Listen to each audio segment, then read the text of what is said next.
Gracias por estar con la audiencia de Los Huevos No Son al Gusto. Quise aprovechar el viaje a Miami para entrevistar a Jorge Bernal.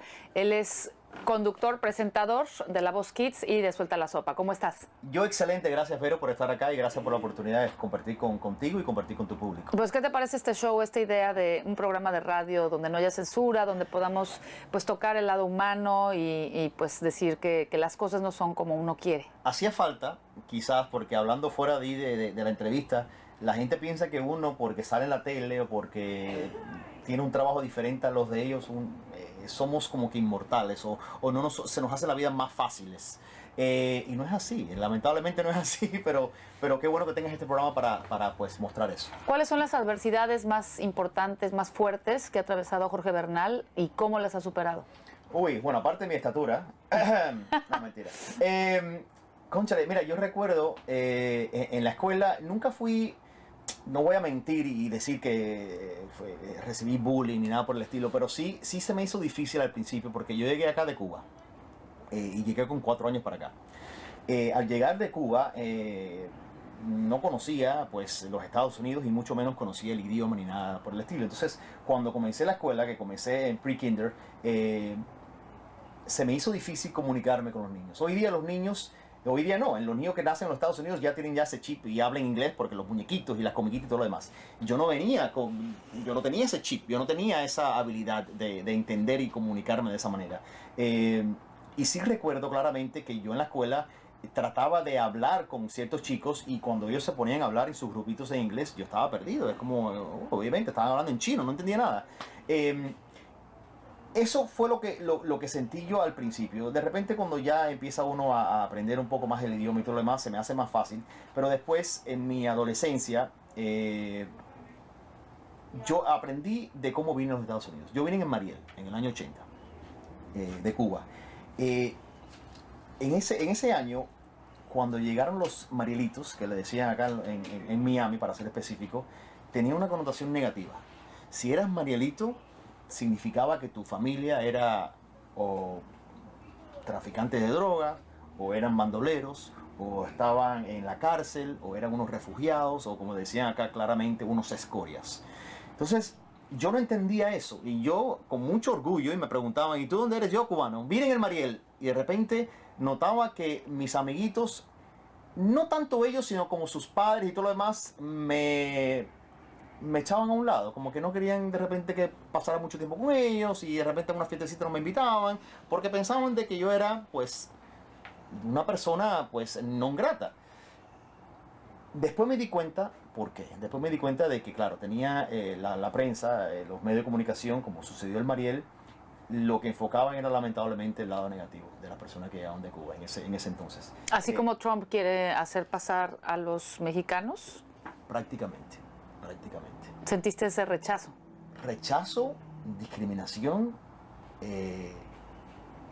y no sabía lo que era, porque yo a esa edad yo no sabía lo que era discriminación, no entendía lo que era racismo, no entendía lo que era que de repente te bloquearan o te negaran pues la habilidad de compartir con tus amigos. Y sin entender por qué, eras muy chico. Claro que no, entonces yo decía, pero ¿por qué? Y gracias a mis padres y yo mismo leyendo, me di cuenta de que, claro, ser marielita tenía una connotación negativa en los ojos de muchas personas, pero en realidad no es mi caso. O sea, mi abuelo, que estaba en los Estados Unidos, me reclamó como tenía que haber hecho en el Mariel, y vine. Claro, el gobierno cubano en aquel entonces ponía a personas con un pasado bastante negativo, oscuro y todo lo demás, con esas personas que sí tenían pues una vida normal. Y ahí viene la connotación negativa, la discriminación, el dolor. Y yo, o sea, por mucho tiempo no pude tener noviecita, no pude tener amigos así cercanos, porque literalmente me estaban discriminando. ¿Hasta dónde llegan las inseguridades del ser humano que llegan a rechazar? Yo creo que vivimos en sociedades que juzgamos demasiado. Somos a veces injustos con los demás, con los de enfrente. Es muy fácil juzgar al de enfrente, señalar, cuando deberíamos de ser como sociedades que incluimos. ¿Llegaste a sentir soledad o depresión? Depresión, no sé, porque a esa edad, o sea, si yo me pongo a pensar ahora en ese momento, te puedo decir, ¿sabes qué? A lo mejor sí estaba deprimido. Soledad, sí. definitivamente. Soledad, definitivamente. En una porque no quería ir al cine y de repente decía, oye, vámonos al cine. O escuchaban que mis amigos se iban al cine o que iban a ir a la playa y iban a escaparse temprano de la escuela, como sucedía en la escuela. Y de repente yo, oh, ok, vamos. Y de repente notaba como que ellos se frenaban y decían, no, no, lo vamos a hacer mañana. Y eso fue constantemente, y era como que, ¿pero qué tengo yo? ¿Qué peste tengo que de repente no quieren compartir conmigo? Y no es que ellos no querían, sino que no querían ellos que sus padres se enteraran de que estaban pues con el Marielito.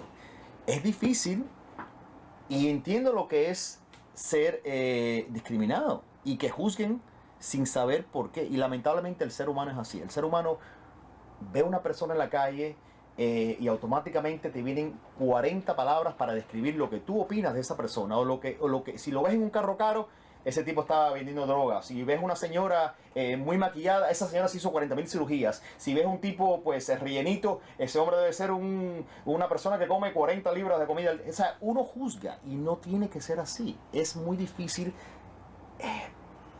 no sé, limpiarse la mente de los adjetivos, de las palabras que vienen constantemente a uno cuando ve una persona, cuando ve una situación. ¿Cómo ayuda esa experiencia que tú pasaste de los adjetivos, ahora que tú estás del lado de un programa como Suelta la Sopa, que es un programa, pues a veces con un poco de chisme, de curiosidad, de morbo, con el mundo del espectáculo? ¿Tienes ese mismo respeto que tú sentiste y eres muy cuidadoso con tus palabras, con tus adjetivos? Trato de serlo, como te digo, es muy difícil porque uno tiene que aguantarse un poco al no juzgar a nadie. En el mundo de la farándula es diferente porque existe la habilidad de los artistas manipular situaciones a su favor. Me explico. Si de repente se escucha el rumor de que tal persona se está divorciando de su esposo, lo que sea, uno automáticamente piensa, cónchale, o yo por lo menos, que es lamentable, que están divorciando, tienen 2 hijos, que triste y todo lo demás. Y de repente, al pasar el tiempo, te das cuenta que es el artista quien está utilizando esa información para manipularnos a nosotros, para que hablemos de ellos. No sé si me explico. Sí, hay veces que es por conveniencia. Exactamente. Entonces ahí es cuando yo digo, cónchale, me tomaron el pelo. Me tomaron el pelo porque me están utilizando para hablar de ellos. Pero es parte de este negocio. Pero sí trato definitivamente de darle el beneficio de la duda a cada persona, a cada artista del cual aparece en nuestro programa. ¿Cómo dejar de ser utilizados?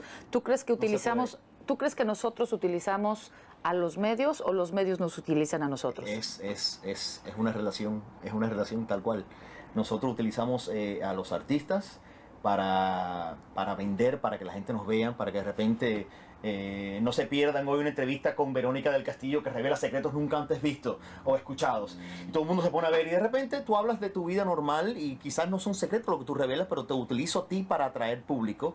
Y en cambio el artista utiliza Suelta la Sopa para exponer y vender su disco, su canción, su libro, su vida, su película, etc. Así que creo que es una relación mutua donde ambos nos utilizamos, pero donde tenemos que caminar esa línea de no faltarnos el respeto, que ahí sí está mal.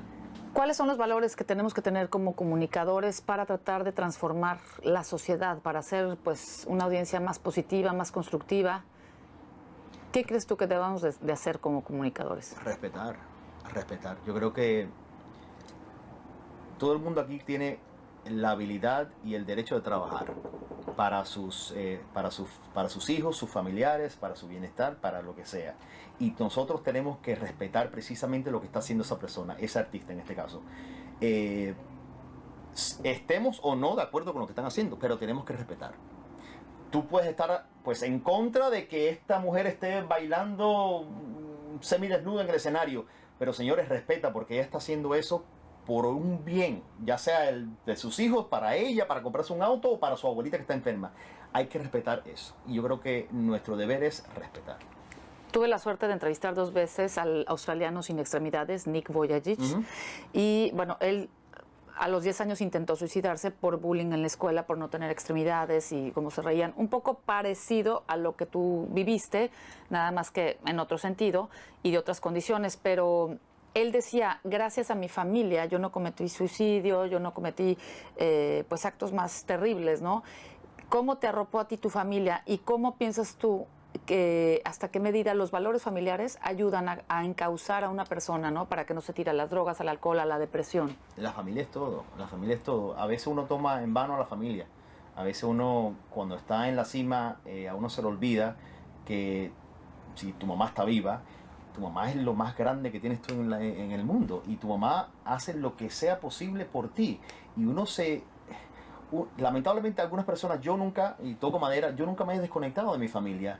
Pero hay personas que noto que se desconectan de su núcleo familiar y es ahí cuando se estrellan. Cuando te desconectas de tu familia, no tienes rumbo. O sea, ¿por qué vives si es que estás desconectado de la familia? A mí mi familia me ayudó en el sentido de eso, de educarme precisamente. Mira, a mí me dicen niño en la casa. Mira, niño, cuando llegamos de Cuba, salimos en el 80, fue por esto, ¿Por qué se habla mal de los Marielitos? Por esto, Y me explicó y me sentó, yo sin llorar ni nada, pero sí estaba, como dijimos anteriormente, quizás un poco deprimido, afectado. Me explicaron todo, me pusieron todos los puntos en la mesa. Mira, esto es lo que sucedió, esta es la verdad, y ahora vamos a batallarlo juntos. O sea, unidad y hablar con honestidad. Por supuesto, por supuesto. Y apoyar siempre a los hijos. ¿Cómo de ser un Marielito, hoy eres una persona al frente de un programa? Eras un niño, quizá acosado, rechazado, y hoy eres la voz de niños. Ah, mira, para que veas. ¿Te das cuenta? Sí. Es un poco curioso porque en La Voz Kids me toca precisamente hablar con muchos niños que no han pasado o sea, lo que pasé yo no es nada comparado a lo que pasan algunos de estos niños. Y ahí es cuando tú aprendes de lo bello que es ser joven, ser un niño, ser la juventud. Es una cosa increíble. Porque ellos han perdido familiares, han tenido pues cánceres, enfermedades y todo lo demás, pero siempre tienen una sonrisa en su rostro.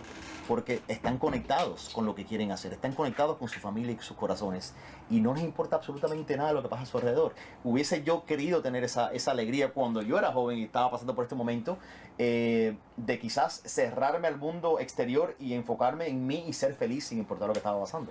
Pues Jorge, muchísimas gracias. Gracias por compartir este lado humano y por contarnos pues cosas, debilidades humanas, ¿no? Que hoy la gente al escuchar esta entrevista pueda fortalecer su vida, su familia, sus valores y pues tratar de dejar un mundo mejor que el que encontramos. Así es. Y agradezco mucho tu espacio, tu tiempo, a tu público también y a que sigas pues creando esta conciencia para que todo el mundo viva mejor, sin prejuicios y sin juzgar a nadie. Es que creo que los comunicadores ya no podemos quedarnos sentados de brazos, tenemos que convertirnos de alguna manera en activistas. Tenemos una responsabilidad. Exacto. Muchísimas gracias. Gracias por tu responsabilidad.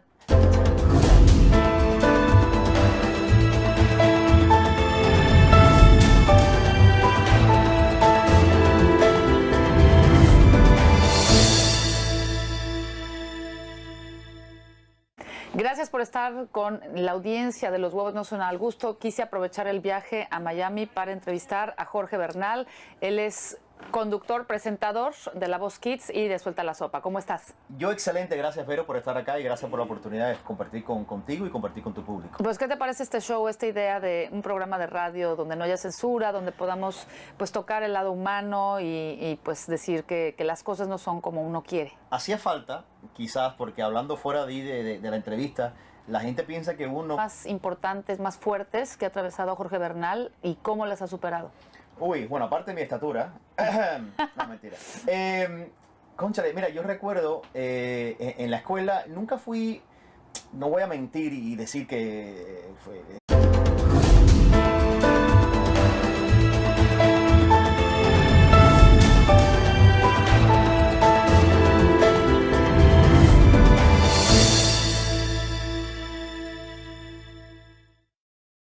porque sale en la tele o porque tiene un trabajo diferente a los de ellos, somos como que inmortales o no se nos hace la vida más fáciles. Y no es así, lamentablemente no es así, pero qué bueno que tengas este programa para pues, mostrar eso. ¿Cuáles son las adversidades